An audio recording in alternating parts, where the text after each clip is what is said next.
أعوذ بالله من الشيطان الرجيم. بسم الله الرحمن الرحيم. السلام عليكم ورحمة الله وبركاته.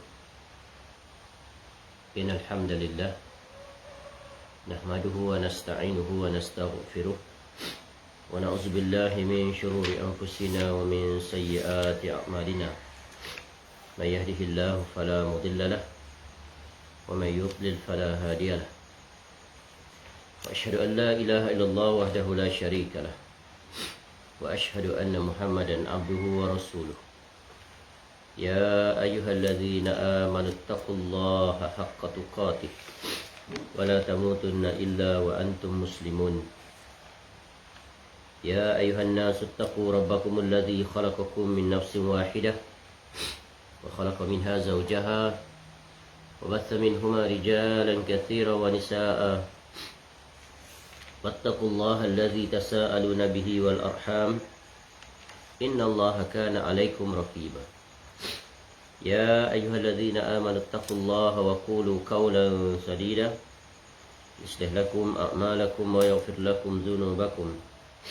ومن يطع الله ورسوله فقد فاز فوزا عظيما. أما بعد فإن أصدق الحديث كتاب الله وخير الهدي هدي محمد صلى الله عليه وسلم وشر الأمور محدثاتها وكل محدثة بدعة وكل بدعة ضلالة وكل ضلالة في النار. Allahumma inna nas'aluka ilman nafi'ah. Ya Allah, kami memohon kepada Engkau ilmu yang bermanfaat, wa rizqan thayyibah, dan rezeki yang baik, wa amalan mutaqabbala, dan amal yang diterima. Alhamdulillah, kita bersyukur kepada Allah Subhanahu wa taala dapat kembali kita bertemu pada pagi ini untuk kita menyambung semula kuliah kita dengan mengambil faedah daripada buku pintar Ilmu Tauhid yang merupakan kompilasi fatwa dari Risalah Fadilatul Syekh Muhammad bin Shalih Al-Utsaimin rahimallahu taala yang disusun kembali oleh Abu Fadli Rabbani hafizahullahu taala. Sebuah kitab yang diterbitkan oleh Media Tarbiyah cetakan yang pertama Rejab 1440 Hijrah bersamaan dengan April 2019. Sebuah kitab khusus yang membicarakan tentang hal-hal yang terkait tentang akidah ataupun ilmu tauhid, yang mana kitab ini memuatkan 12 bab, 12 perbahasan yang menjelaskan secara komprehensif mulai daripada bab yang pertama iaitu pengertian ilmu tauhid dan diakhiri dengan bab yang ke-12 fenomena kesyirikan dari zaman ke zaman. InsyaAllah kita masih berada pada bab yang ke-11, iaitu pada membicarakan tentang aktiviti manusia yang berpotensi jatuh kepada kesyirikan. Dan bab ini adalah merupakan bab yang paling luas, bab yang memperincikan contoh-contoh amal-amal yang dilakukan oleh seorang hamba yang mana berpotensi untuk jatuh kepada kesyirikan jika ianya dilakukan tidak menurut sesuai dengan ketentuan dan aturan yang telah ditetapkan oleh Allah Ta'ala. InsyaAllah pagi ini kita akan meneruskan penjelasan dan perbahasan terkait tentang aktiviti yang ke-14, iaitu mendatangi dukun dan tukang ramal, mulai muka surat 355. Dan pada kuliah sebelum ini kita telah mula memasuki dan menjelaskan tentang bab yang aktiviti yang ke-14 ini, dan kita berhenti pada muka surat 357. Jadi mendatangi dukun dan tukang ramal adalah salah satu perkara yang ada ketentuannya dalam syariat. Dan dalam istilah di tempat kita, dukun atau tukang ramal atau paranormal ataupun orang pintar ini terkenal dengan gelaran Tok Bomoh atau Tok Pawang. Yang dilihat, yang ditinjau bukan dari sisi penamaan, tapi di sisi pengamalan, konten terhadap gelaran tersebut. Jadi yang dibahaskan di sini adalah yaitu dukun, tukang ramal, tok bomoh atau tok pawang, yang mana mereka-mereka itu yang berprofession bidang ini, yang mana pada mereka itu berlaku atau adanya perjanjian dan menggunakan hikmat jin dan syaitan dengan ketentuan-ketentuan tertentu. Ketentuan-ketentuan tertentu yang mana telah diterangkan sebelum ini pada bab yang berkaitan dengan sihir, yang mana tukang sihir dan juga syaitan memiliki perjanjian dan kesepakatan bersama, iaitu tukang sihir akan mendapatkan keistimewaan tertentu, boleh melakukan sesuatu yang di luar adat kebiasaan, dan kebanyakannya adalah perkara yang mencari adat, dengan mana tukang sihir itu hendaklah memenuhi kehendak, iaitu syaitan, dengan melakukan perkara-perkara yang menyebabkan ianya keluar daripada agama, murtad. Begitu juga Tok Bomoh dan Tok Pawang ini, sesiapa di antara mereka yang memiliki perjanjian dan wajib bagi mereka untuk mengikut ketentuan yang telah ditetapkan oleh jin atau syaitan yang menyebabkan mereka itu keluar daripada aturan agama, mereka juga dihukumkan kafir, telah melakukan kesyirikan. Baik, kita berhenti pada bahagian perbahasan hukum bertanya pada dukun atau peramal. Hukum bertanya pada dukun atau peramal, mulai muka surat 357. Baik, berkata Syekh rahimahullah, diriwayatkan daripada Safiyah binti Abi Ubaid radhiyallahu anha, iaitu dari salah seorang isteri Nabi sallallahu alaihi wasallam, bahawa beliau sallallahu alaihi wasallam pernah bersabda, "Man ata arrafan fasa'alahu an syai'in lam tuqbal lahu salatun 40 lailah." Siapa saja yang mendatangi arraf, iaitu tukang ramal, lalu bertanya padanya tentang sesuatu, maka solatnya tidak diterima selama 40 malam. Jadi hadis ini terang dan jelas memaklumkan kepada kita oleh Nabi SAW, siapa saja yang datang menemui arraf, dan arraf itu telah dibahaskan sebelum ini, iaitu tukang ramal, orang yang mengetahui sesuatu yang ghaib, atau mereka yang mengkhabarkan berita-berita ke depan. Biasanya yang mengaku-ngaku mengetahui sesuatu perkara yang ghaib ini adalah para bomoh, para dukun. Sebagai contoh, telah kita nyatakan, ada di kalangan bomoh dan dukun itu biasanya orang datang untuk bertanya kepada mereka tentang sakit mereka. Lalu terkadang ada di antara bomoh dukun itu mengatakan, kamu ini dibuat oleh orang, disihir oleh orang, tak lain tak bukan, tak jauh, orang yang dekat, jiran kamu. Ada barang yang telah dia tanam di belakang rumah kamu. Nanti kamu balik, kamu lihat di belakang, di pokok sekian-sekian, kamu gali, dan kamu akan dapati satu barang berbentuk sekian-sekian. Maka apa yang perlu kamu lakukan? Kamu hancurkan, kamu bakar dan seumpamanya. Ini adalah perkara yang ghaib, yang tidak diketahui dengan panca indera. Bagaimana dia mengetahui? Iaitu menerusi korinnya, pembantunya, persekutuannya dengan jin ataupun syaitan, yang tentunya dari satu sisi ia ada perkara yang perlu dia penuhi terhadap pembantu jin ataupun syaitan itu. Baik, jadi apa akibat apabila seorang bertemu dengan mereka ini? Maka solatnya tidak diterima selama 40 malam. Menunjukkan betapa tentang dosa terkait tentang bertemu dengan dukun, peramal dan seumpamanya.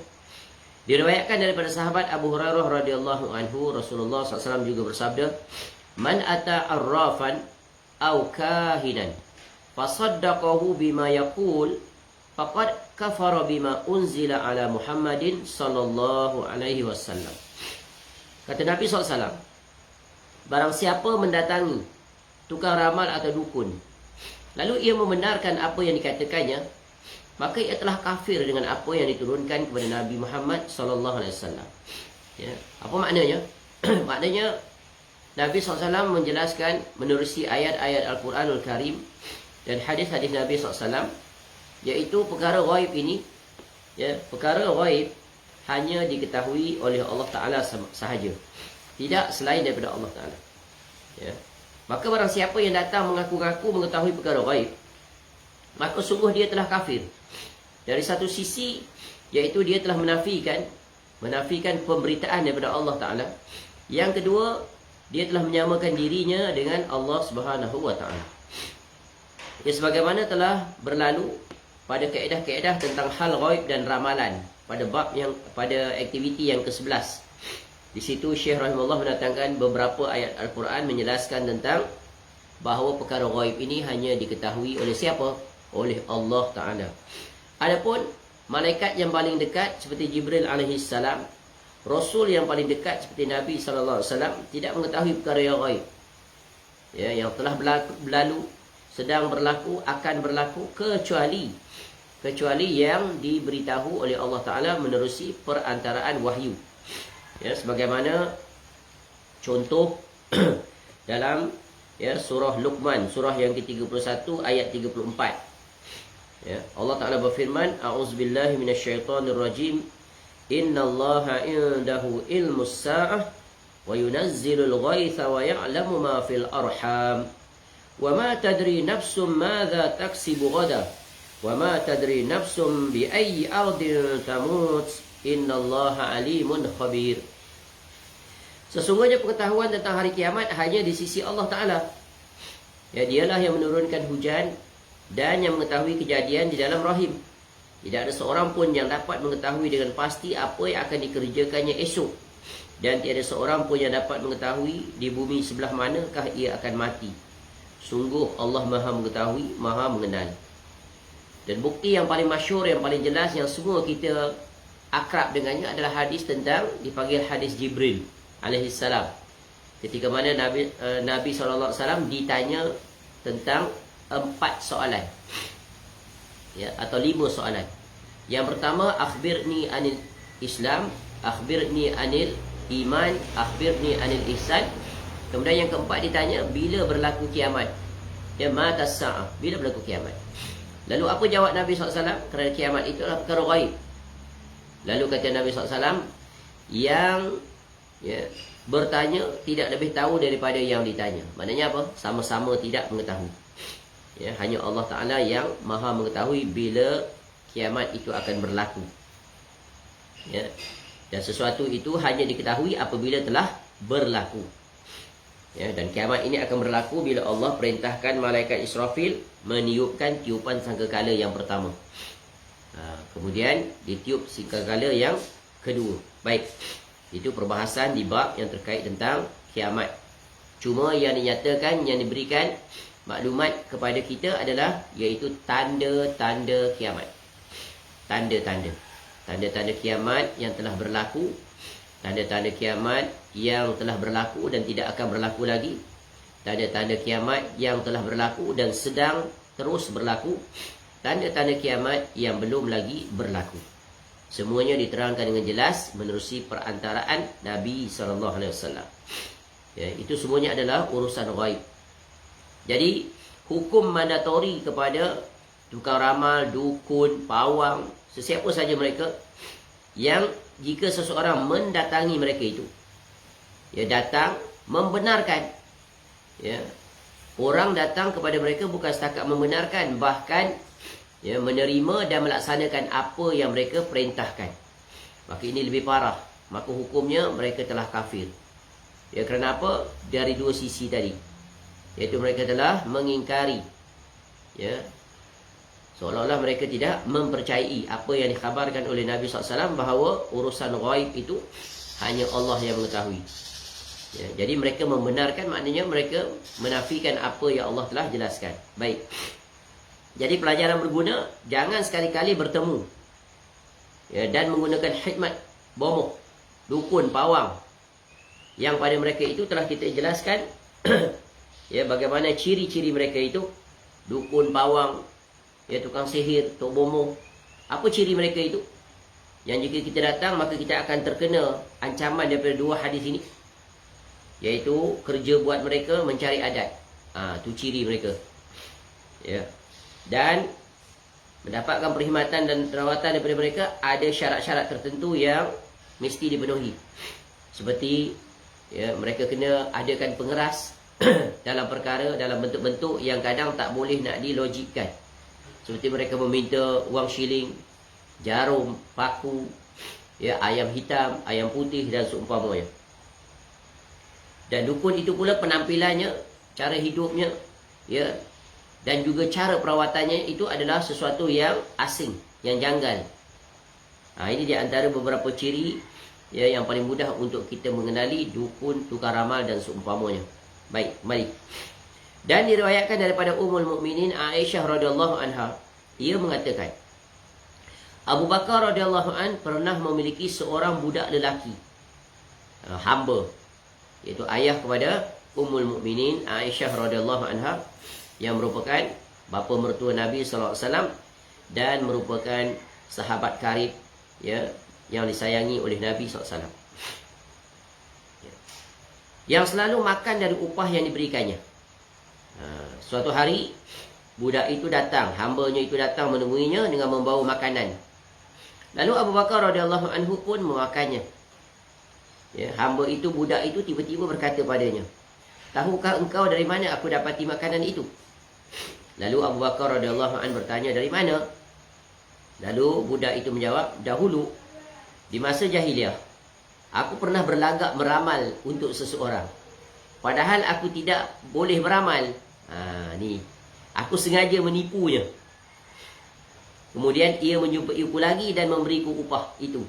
Itulah yang engkau makan tadi." Maka Abu Bakar radhiyallahu anhu pun memasukkan jari tangannya ke dalam mulut sehingga ia memuntahkan seluruh isi perutnya. Daripada kisah ini ada dua pelajaran berguna. Yang pertama iaitu ya, hamba kepada Abu Bakar radhiyallahu anhu dulu pernah menjadi dukun, menjadi bomoh. Tapi dukun bomoh palsu. Ya, dan yang kedua pelajarannya adalah ada orang yang percaya. Ada orang yang percaya. Ya, jadi pelajaran berguna, bomoh dukun ni kebiasaan mereka itu adalah menipu. Ya. Dan orang-orang yang datang kepada mereka itu tertipu. Dan yang lebih ajaib lagi adalah terkadang tipuan mereka itu benar adanya, berlaku. Sehingga menyebabkan manusia makin percaya kepada mereka. Ya. Sebab itu jangan diperbodohkan oleh orang-orang seperti ini. Ya. Kemudian upah yang mereka perolehi itu ya, adalah upah yang diharamkan dalam syariat. Kerana apa? Profession itu sendiri tak disyariatkan, melanggar syariat. Jadi dalam bab halal dan haram rezeki itu hendaklah ditinjau, dipastikan bukan hanya dari sisi zatnya, ya, bahkan dari sisi cara proses untuk memperolehinya. Maka hendaklah dilihat dari dua sisi itu. Kerana ada profession yang halal tapi boleh menjadi haram, iaitu dari zatnya dia halal, tapi dari cara proses mendapatkannya boleh berlaku ya keharaman. Maka akibatnya menjadi haramlah dia. Jadi di sini yang menatijahkan satu hukum, iaitu hasil upah daripada profession sebagai dukun, ya, pawang dan sebagainya adalah perkara yang jatuh pada perkara haram. Kerana caranya adalah haram, dilarang oleh agama. Ya, ini ditunjukkan oleh sikap Abu Bakar radhiyallahu an setelah dia tahu. Kalau dia tak tahu tu lain urusannya. Ya, lalu dia masukkan jari ke dalam mulutnya sehingga dimuntahkan seluruh isi perutnya. Iaitu betapa telitinya, betapa waraknya Abu Bakar As-Siddiq radhiyallahu an, ya, memastikan bahawa rezeki yang masuk ke dalam tubuh badannya adalah daripada sumber yang halal. Begitulah hendaknya kita, ya, berusaha untuk menjaga rezeki, makan minum dan pakai dan sebagainya hendaklah dari perkara yang halal, halalan thayyiban. Baik, Fadilatul Syekh Muhammad bin Shalih Al-Utsaimin rahimahullah menjelaskan, bertanya kepada ar-rafi, yakni tukar ramal atau dukun, itu terbahagi menjadi beberapa keadaan sebagai berikut. Jadi nak diletakkan hukum terhadap seseorang yang bertanya kepada ar-raf, dukun, bomoh, pawang, ya, tukar ramal. Ya, sekarang ada juga orang yang berpenampilan seperti orang kita ni satu juga. Ya, bila seseorang memakai kopiah, pakai jubah, lalu dipanggil ustaz. Kemudian berprofession pula sebagai seorang bomoh, dukun. Dengan membaca ayat Quran tetapi dicampur aduk dengan pelbagai perkara yang khurafat, yang bid'ah. Orang seperti ini, ya, bukannya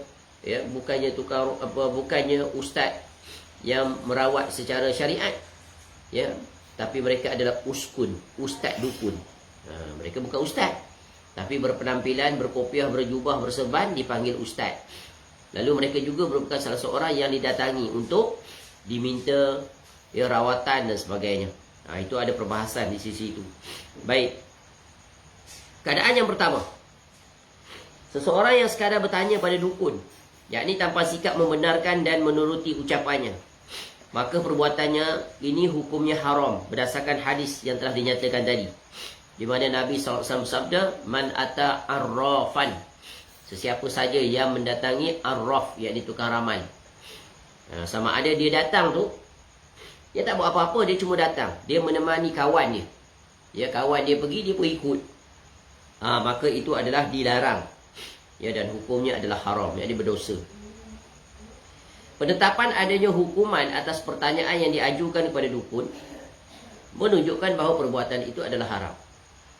Mengingat tidak ada hukuman melainkan atas perbuatan yang haram hukumnya. Jadi sesuatu perbuatan itu haram bukan hanya pada pelakunya, tetapi pada orang-orang yang memberi dukungan, sokongan, laluan, pemberitahuan, cadangan, dan juga dia ikut serta. Walaupun dia tidak terlibat dalam tujuan untuk bertemu dengan dukun bomoh tersebut. Ya. Sama dengan hal-hal lain. Ya, sesiapa bersubahat, bersekutu, ya, walaupun dia tidak berbuat, maka dia terjatuh ke dalamnya.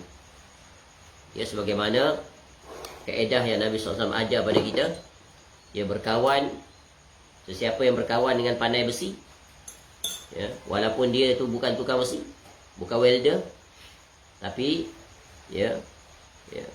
serpihan-serpihan, ya, abu-abu api daripada hasil, ya, kerja buatnya tukang besi itu akan kena pada baju dia, dua sisi. Bajunya akan berlubang, terbakar sedikit, ataupun dia akan mendapat bau hangit daripada panas api besi itu, ya, welding itu. Begitu juga orang yang berkawan dengan penjual minyak wangi, walaupun dia tak jual minyak wangi, tapi dia dapat wangian minyak wangi itu. Itulah perumpamaan yang dibuat oleh Nabi SAW.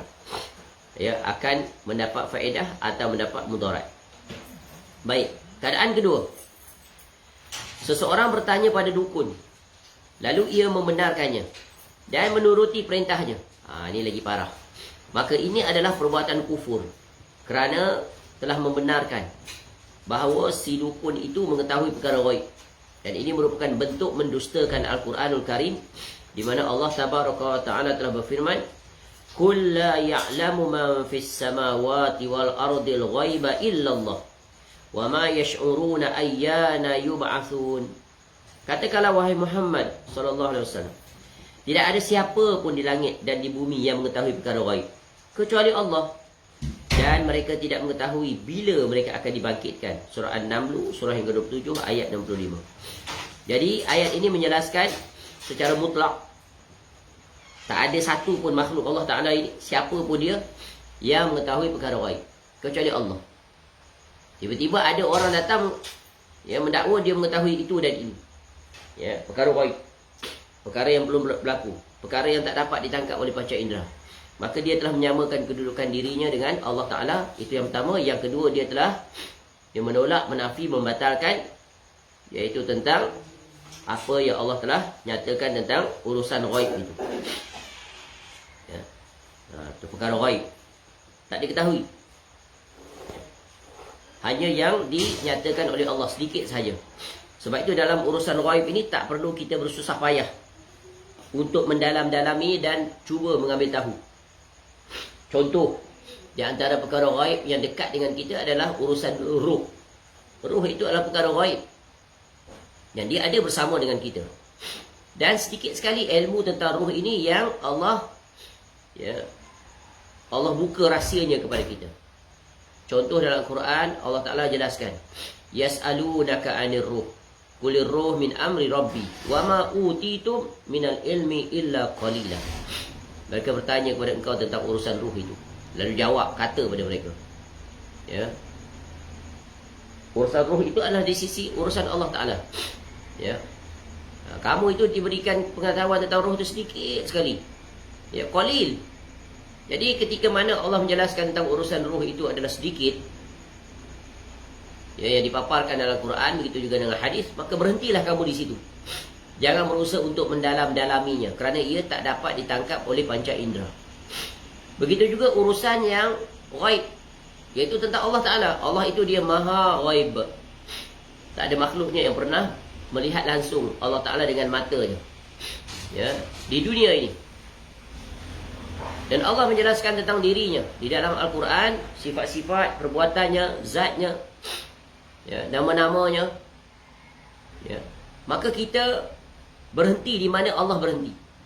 Tak perlu kita mendalam-dalaminya kerana ia adalah perkara ghaib. Ya, apatah lagi ianya ada berkaitan tentang Allah Subhanahu Wa Taala. Jika kita melepasi sempadan yang telah ditetapkan oleh Allah, maka kita pasti akan binasa. Dan di antara dosa yang paling besar, ya, dosa nombor satu yang paling besar ada berkata tentang Allah tanpa ilmu. Ya, berkata tentang Allah tanpa ilmu. Kerana kita telah berani menyifatkan Allah dengan sesuatu yang Allah sendiri tak sifatkan. Maka ini satu sungguh dosa yang sangat besar. Kerana keberanian yang sangat nekat, yang tak sepatutnya dilakukan oleh seorang hamba yang memiliki keterbatasan yang amat sangat. Ya, tentang dirinya, urusan ruh pun dia tidak mengetahui. Bagaimana mungkin dia dapat meneroka, ya, tentang urusan Allah Ta'ala yang Allah Ta'ala sendiri tidak menjelaskannya kepada hambanya. Baik. Keadaan yang ketiga, seseorang bertanya kepada dukun, ya, dengan tujuan untuk mengujinya.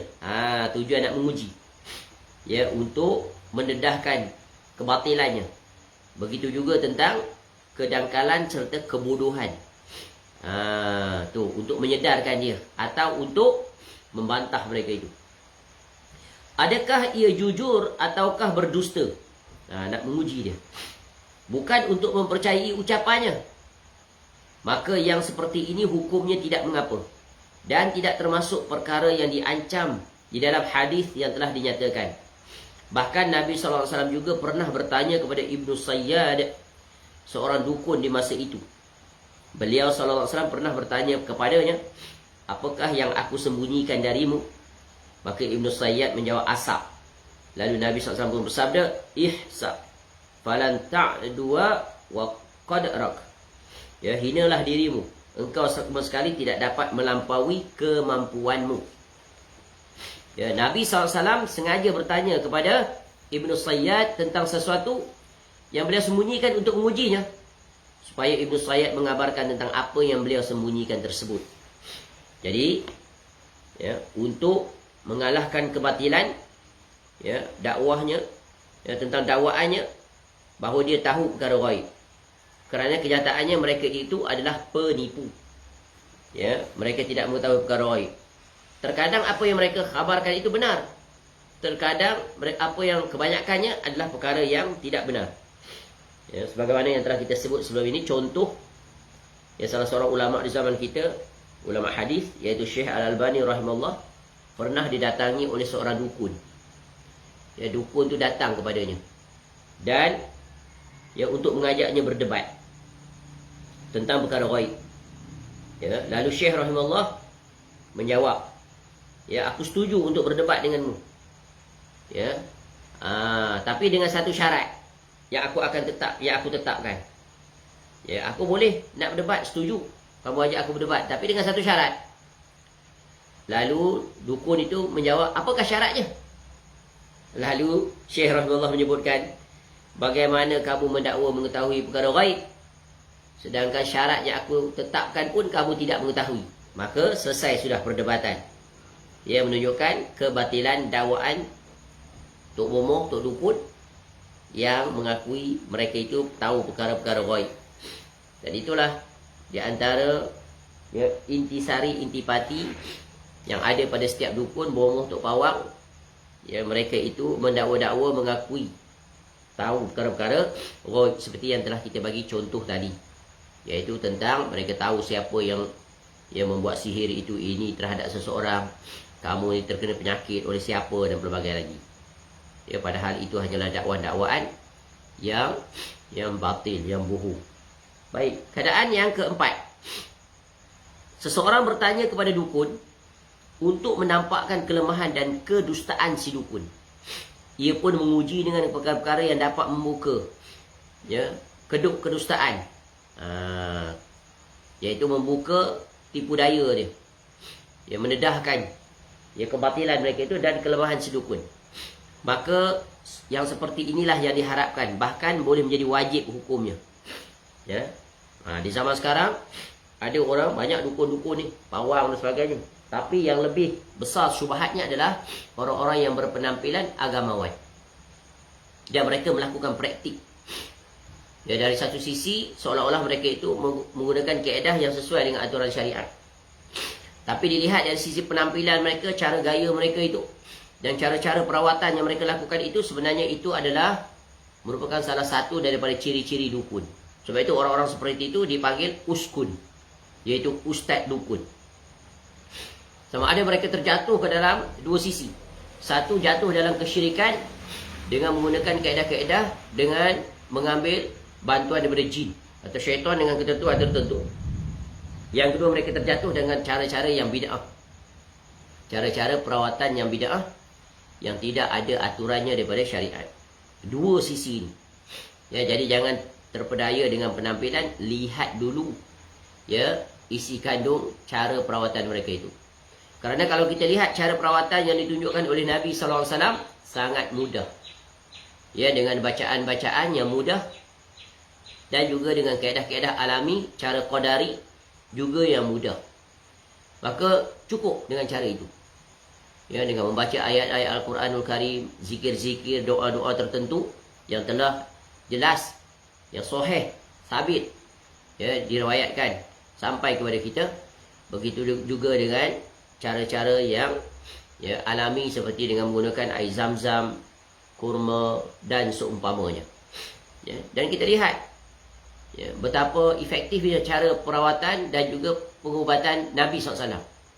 Contoh kita telah sebut dua kisah di mana sahabat Nabi SAW meru'yah. Yang pertama, ketua pemuka satu kaum yang disengat oleh kalajengking. Cukup dengan membaca suratul Fatihah, maka takdir Allah sembuh dia. Yang kedua, kisah seorang lelaki. Kisah seorang lelaki yang gila. Ya, gila ekstrim. Diikat tangan, diikat kaki. Cukup dengan diru'yah dengan suratul Fatihah, ya, dengan izin Allah sembuh dia. Ya, tak perlu bersusah payah, hanya baca suratul Fatihah. Begitu juga Nabi SAW disihir oleh Labid Al-Aqsam. Lalu datang Jibril AS meru'yah Nabi SAW dengan membaca 3 kul itu. Begitu juga Aisyah radhiyallahu anha meru'yah Nabi SAW. Ya, ketika Nabi SAW, ya, sebelum kewafatan Nabi SAW, dengan sakitnya yang sangat berat, ya, demam panas yang keterlaluan sehingga Nabi SAW melilit kepalanya. Betapa tidak tahannya Nabi SAW sakit kepala. Itulah cara yang ditunjukkan oleh Nabi SAW, mudah. Kerana ru'yah itu hanya sarana.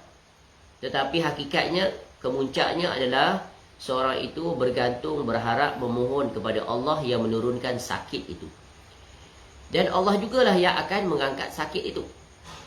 Jika tetap juga sakit dan mati dalam keadaan sakit, maka seorang hamba mendapat pahala gugur dosa-dosanya di atas keredaannya menerima ujian sakit, dan dia bersabar di atasnya, dan dia bergantung sepenuhnya kepada Allah. Itulah yang hendaknya ada pada setiap orang yang diuji dengan sakit. Benar tauhidnya, ketergantungannya sepenuhnya kepada Allah Subhanahu wa taala. Baik, seterusnya. Jadi perihal larangan bertanya pada dukun di sini tidak berlaku mutlak. Akan tetapi ada perinciannya yang ditunjukkan oleh dalil-dalil syar'i lainnya. Akan tetapi seseorang dilarang mendatangi para dukun, para bomoh, pawang, jika perbuatannya itu besar kesan buruknya bagi manusia, iaitu berupa membuka pintu dan menjadi motivasi bagi orang-orang untuk merasa perlu berhajat kepada para dukun tersebut. Padahal umumnya yang disampaikan oleh para dukun kepada banyak orang adalah kebatilan semuanya. Jadi ini peringatan penting. Kerana banyaknya orang terjatuh ke dalam profession dukun. Ya, sama ada memang dia berniat untuk menjadi dukun bomoh dengan mempelajari dengan orang-orang tertentu, atau dia mendapat ya, ilmu perdukunan, ilmu perbomohan itu menerusi mimpi. Jadi ini banyak berlaku. Ya, jin dan syaitan ini boleh saja datang dalam bentuk mimpi berupa seperti orang soleh umpamanya. Ya, pakai penampilan kesolehan, berjubah, berserban, kemudian mengajarkan ilmu ini. Kemudian didasari, dilapis sedikit dengan kalimah la ilaha illallah dan sebagainya. Padahal di awalnya adalah berbentuk mentera-mentera. Kemudian didatangkan syarat-syarat. Ya, ada rutin tertentu yang perlu dilakukan oleh orang yang diajar ilmu tadi. Contoh, dalam sebulan pada hari tertentu dia kena mandi dengan air yang diambil daripada pelbagai tempat, ataupun dengan diramu dengan bunga-bunga tertentu. Dan perlu buat macam ritual tertentu. Ini sah. Ini adalah datang daripada jin dan syaitan, yang mana dia wajib untuk melakukan beberapa ritual yang disyaratkan oleh orang yang datang mengajarnya, sama ada menerusi mimpi ataupun menerusi guru-guru yang nyata. Ini tanda-tanda yang jelas. Maka hendaklah dihindari dan ditinggalkan. Dan memang hasilnya sangat menakjubkan ketika dia berprofesion sebagai seorang bumuh, dukun atau sebagainya. Hanya kadang-kadang, contoh dia mendapat ilmu tentang bagaimana spesialisnya adalah iaitu orang-orang yang terkena penyakit. Contohnya seperti mana kita sebut, sakit patah ke, dia pakar bahagian patah. Cukup dia usap, cukup dia ludah sedikit dengan membaca-baca tertentu, tak lama orang itu sembuh sedia kala. Ni ajaib ni, mencari adat. Dan kiaskanlah kepada perkara-perkara yang lain. Dan ini adalah perkara ujian yang sangat berat, yang sangat sulit. Banyak orang terjatuh kepadanya, walaupun dia seorang ustaz, walaupun dia seorang tuk guru, boleh saja dia jatuh. Kerana orang diuji dengan sakit ini biasanya mereka tak tahan. Kalau boleh nak sembuh serta-merta. Kalau mereka faham tentang aturan syariat tentang sakit ini, tentu mereka sangat teliti. Kerana ada orang dalam sihat diuji dalam pelbagai sisi, dia boleh bersabar. Dia boleh menerima ketentuan takdir Allah. Dia masih boleh tetap istiqamah berjalan di atas aturan syariat. Tetapi bila dia jatuh ke dalam urusan sakit, maka dia sanggup melanggar aturan syariat. Kemudian datang pula syubhat. Apa salahnya kita berusaha? Kita tetap yakin Allah yang menyembuhkan. Namun niat baik itu tidak cukup. Dia mesti dilihat dari sisi perbuatan. Caranya, adakah sesuai dengan aturan syariat? Maka jika berlawanan dengan aturan syariat, maka itu perkara yang dilarang. Apatah lagi, perkara yang boleh membatalkan keislamannya. Maka sakit tidak boleh sekali-kali iaitu ditukar ganti dengan tauhid.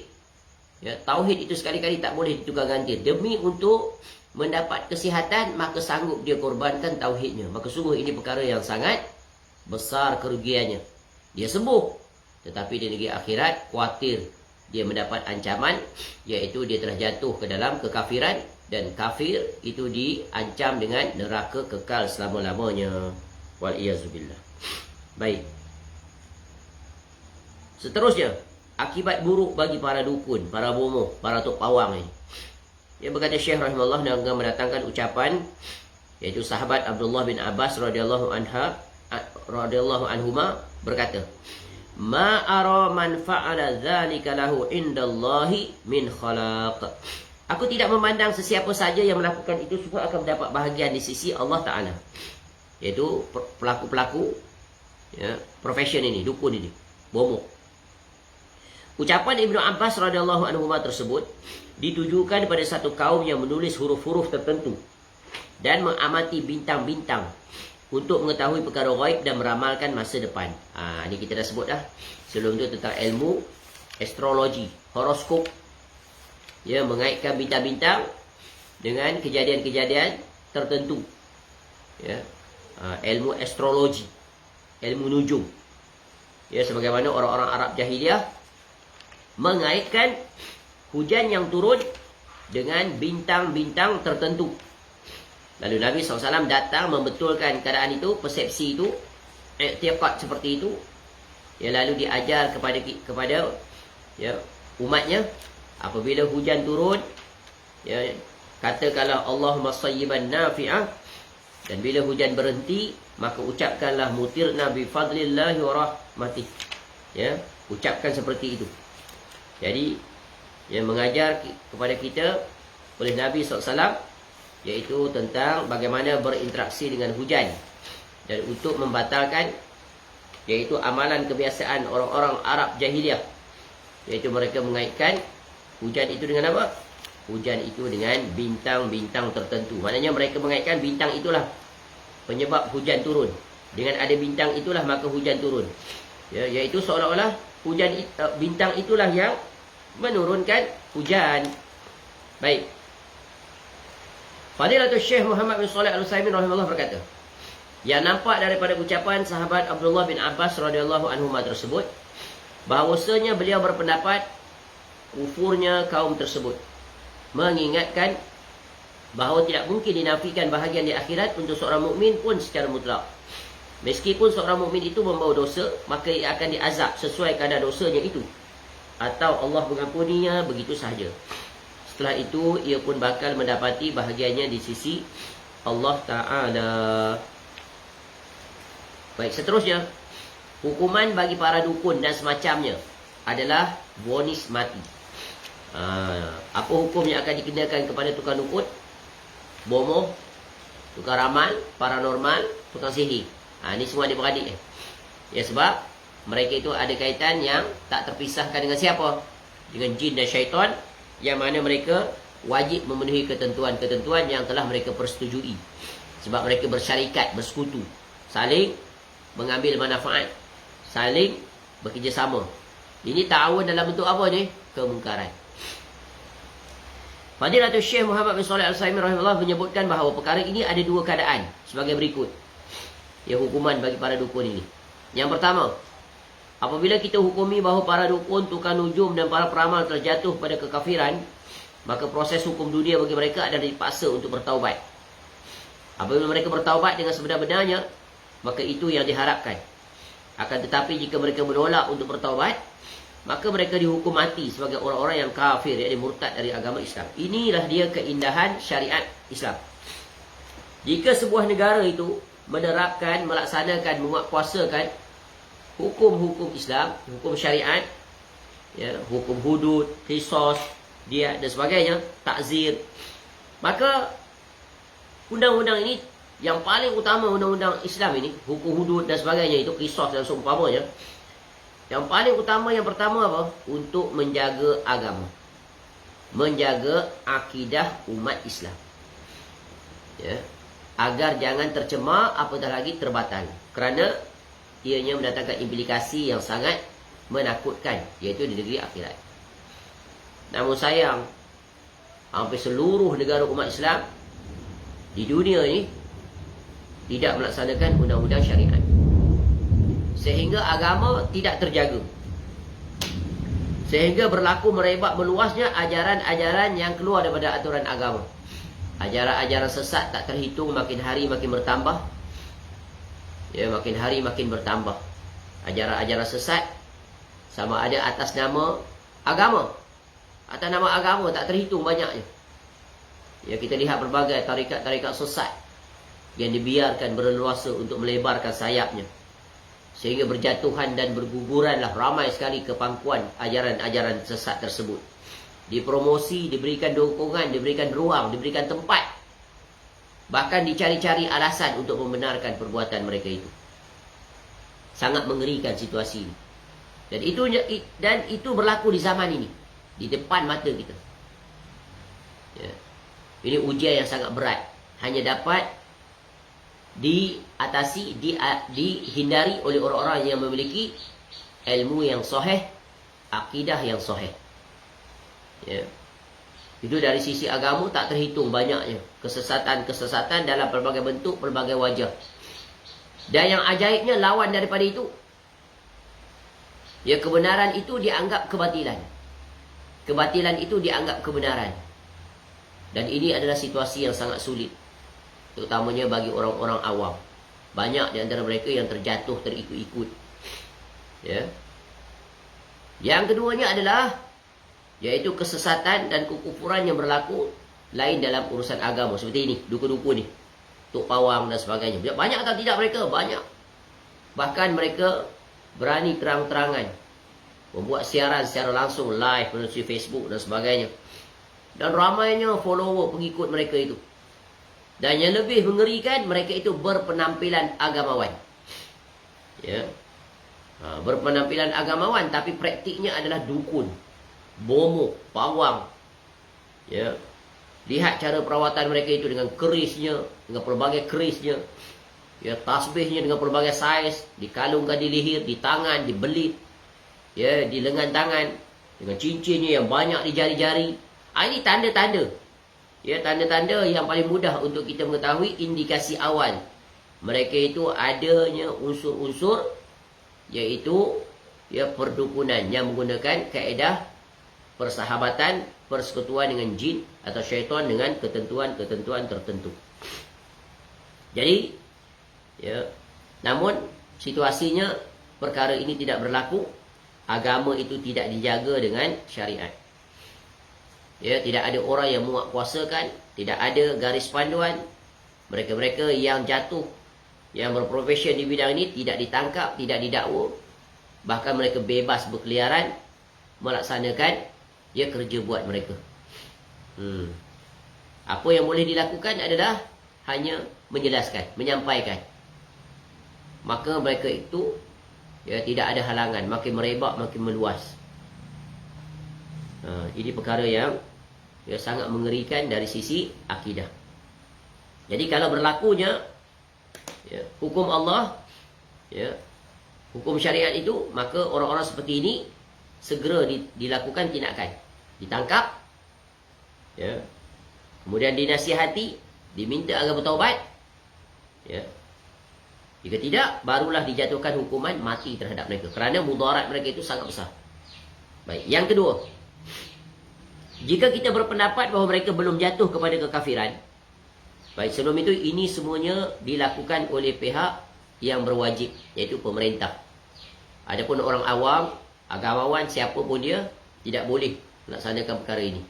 Kerana ini hanya urusan penguatkuasa, iaitu pemerintah. Tidak boleh dilakukan secara individu.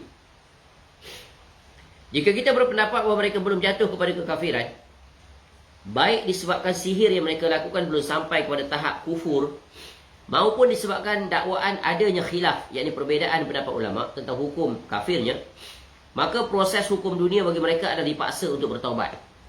Ya, diminta untuk bertaubat. Apabila mereka bertaubat dengan sebenar-benarnya, maka itulah yang diharapkan. Akan tetapi jika mereka menolak untuk bertaubat, maka mereka tetap harus dihukum mati untuk mencegah terjadinya kerosakan dan kesan buruk. Meskipun kita katakan bahawa mereka tidak kafir. Ini kaedah syaduz zara'i, tutup. Kerana ya mudaratnya besar. Ya, syubhat mereka itu sangat berbahaya. Sebab hukuman mati itu tidak terbatas kepada kekafiran semata-mata. Ada banyak sebab dan macam ya atas jatuhnya hukuman mati. Allah Ta'ala berfirman, Innama jazaa'ul ladzina yuharibuna Allah wa rasulahu wa yas'auna fil ardi fasadan an yuqattalu aw yusallabu aw tuqatta'u aydihim wa arjuluhum min khilafin aw yunfaw minal ard dzalika lahum khizyun fid dunya wa lahum fil akhirati azabun azim. Hukuman bagi orang-orang yang memerangi Allah dan Rasulnya serta membuat kerosakan di bumi hanyalah dibunuh atau disalib atau dipotong tangan dan kaki mereka secara bersilang atau diasingkan dari tempat kediamannya, buang kawasan, buang daerah. Yang demikian itu adalah kehinaan bagi mereka di dunia. Adapun di akhirat mereka mendapat azab yang besar. Surah Al-Ma'idah, surah yang kelima, ayat 33. Ini adalah berlakunya undang-undang syariat. Ya, kerana agama ini dijaga dari dua sisi. Sisi yang pertama menerusi penjelasan, penerangan, ilmu. Ya, menerusi pengajaran, pemberitahuan, pemakluman, peringatan. Yang kedua, menerusi penguatkuasaan dan pelaksanaan undang-undang. Ibaratnya kaedah carrot and stick. Tu, kena dua. Kerana ada manusia boleh ditertibkan, boleh diatur cukup dengan pengajaran, nasihat, teguran, ya, amaran, ancaman. Tapi ada manusia yang tak makan kaedah itu. Dia perlu dijatuhkan hukuman had, hukuman ya, hukuman yang berbentuk tindakan fizikal. Ya. Baru dia mau berubah, mau dengar. Takut. Ya. Jadi inilah dia keindahan dan kesempurnaan agama ini. Kerana manusia memang tabiatnya begitu. Ya. Dan perwatakannya yang pelbagai itu, ya boleh diatur mereka itu dengan dua cara ini. Jadi cara Islam itu adalah cara yang bertahap.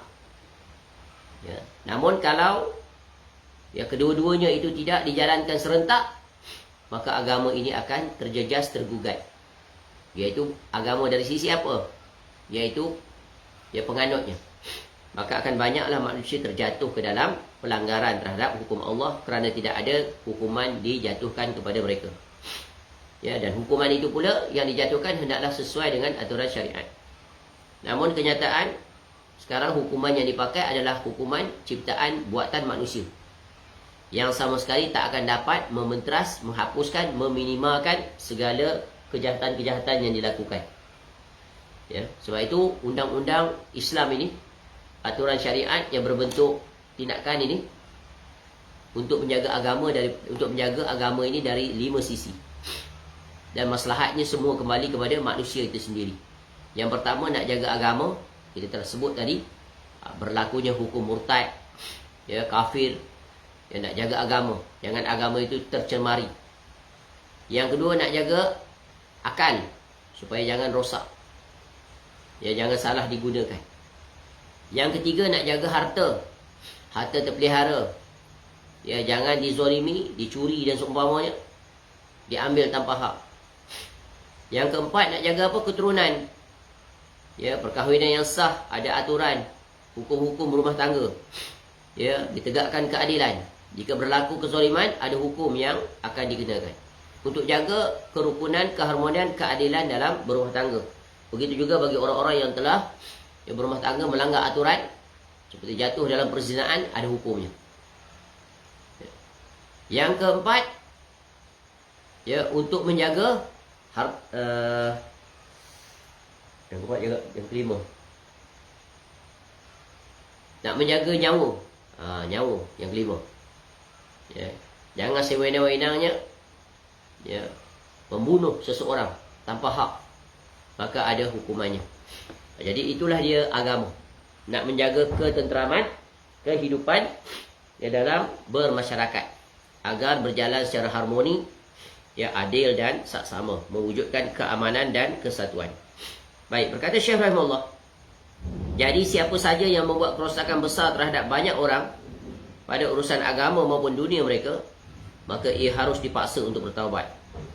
Ya, hukumannya ditangkap dia, ya, diberikan penjelasan dan pengajaran, kemudian minta dia bertaubat, kerana itu membahayakan akidah baginya. Jika dia tidak bertaubat, mati dalam kekafiran, maka dia kekal selama-lamanya di dalam neraka dan berlakulah hukum untuknya, iaitu dibunuh, dijatuhkan hukuman bunuh, ya, halal darahnya oleh yang menjalankannya. Siapa? Pihak berwajib, pihak pemerintah. Apabila ia bertaubat dengan sebenar-benarnya, maka itulah yang diharapkan. Akan tetapi jika ia menolak untuk bertaubat, maka ia dihukum mati. Lebih-lebih jika perkaranya sampai mengeluarkan pelakunya dari agama Islam. Wallahu a'lam. Begitulah dia penjelasan secara panjang lebar berkaitan dengan aktiviti yang ke-14, mendatangi dukun, tukar ramal, bomoh, tok pawang dan yang sejenis dengannya. Walaupun namanya berbeza, tapi praktiknya sama, kontennya sama. Ya, pelajaran berguna bagi kita adalah jangan sekali-kali mendatangi, ya, orang-orang seperti ini. Seberat apa pun ujian yang menimpa, ya, yang pertama adalah redha, yang kedua adalah sabar, yang ketiga mencari sebab untuk penyembuhan, ya, atau diangkat kesulitan atau diangkat musibah itu dengan cara yang sesuai dengan aturan syariat. Jangan sekali-kali melanggarinya, kerana kesannya bukan di dunia, kesannya di akhirat yang dikhawatirkan, iaitu, ya, dihumbankan ke dalam neraka, wal iyazubillah. Kerana apa? Telah kufur kepada Allah Subhanahu wa taala. Sebab itulah penting dan wajibnya kita mempelajari ilmu tauhid, ya. Dan betapa banyak manusia terjatuh ke dalam mendatangi dan mempercayai dukun, tukar ramal dan seumpamanya. Ya. Demi untuk mendapat kesembuhan. Wallahu a'lam, mudah-mudahan bermanfaat. InsyaAllah sesi yang seterusnya nanti, iaitu aktiviti yang ke-15, memakai jimat, memakai azimat, memakai tangkal-tangkal, yang bergantung kepada tangkal-tangkal. Dan ini juga salah satu daripada perkara yang ada kaitan dengan perbomohan perdukunan. Dan tangkal-tangkal ini ada pada semua bangsa, ya, terutamanya bangsa-bangsa tertentu. Ya, sangat obvious, sangat jelas, mereka itu sangat erat hubungannya dengan tangkal-tangkal. Ya, contoh kita lihat orang-orang Hindu umpamanya, tengok di tangan mereka macam-macam tangkal ada. Ya, daripada anak kecil, dewasa, orang tua, tu, ya, macam-macam tangkal mereka pakai. Dan di kalangan orang Islam pun ada di antara mereka memakai tangkal-tangkal. Dan sekarang tangkalnya lebih moden dalam bentuk gelang-gelang besi dan seumpamanya.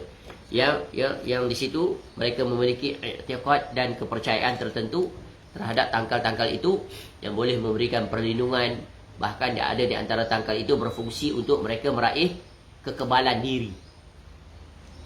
Kekebalan diri, tak kebal dia, ya, daripada senjata.